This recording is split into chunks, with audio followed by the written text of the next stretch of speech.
നാളെ ആ കൊലക്കയറിലേക്ക് നടക്കേണ്ട ജീവന്റെ വഴിയിൽ മറ്റു വഴികളൊന്നും തെളിയാതെ കട്ടപിടിച്ചു കിടന്ന അന്ധകാരത്തിൽ ഒരു വെളിച്ചം തെളിഞ്ഞു.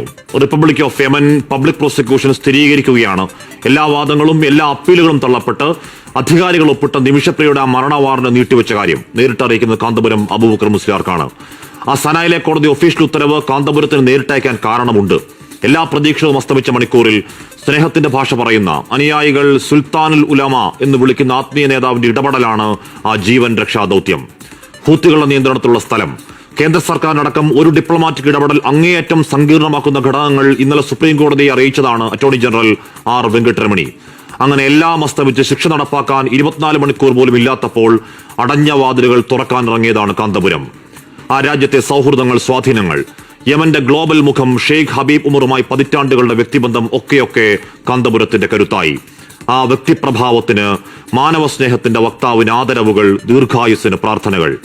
അവരെ കുറ്റം പറയാൻ കഴിയില്ല. അക്കാര്യത്തിൽ തലാലിന്റെ കൊലപാതകത്തിൽ അങ്ങേയറ്റം വൈകാരികമാവുന്ന അമ്മ, സഹോദരൻ, അവരുടെ കുടുംബങ്ങൾ, ഗോത്രങ്ങൾ, രക്ഷാവഴിയിലേക്ക് ഇനിയും പ്രധാന ചർച്ചകളൊക്കെ ബാക്കിയാണ്. ദയാധനം വാങ്ങി അപരാധത്തിന് മാപ്പ് നൽകിയത് കോടതിയെ ആ കുടുംബം അറിയിക്കൽ പ്രധാനമാണ്. ആ ബ്ലഡ് മണി അതെത്രയാണെങ്കിലും നമ്മുടെ ഒരു കൂടപ്പിറപ്പിന്റെ ജീവൻ കാക്കാൻ ഈ നാട് സമാഹരിക്കുമെന്നത് കേരളത്തിന്റെ വാക്കാണ്. ലോകത്തോട് പിന്നെയും കരുത്തോടെ, കാമ്പോട്, ആർജവത്തിൽ നമ്മൾ പറയുന്നു, വെറുപ്പിന്റെ വക്താക്കൾ പുലമ്പുന്നതല്ല സത്യം.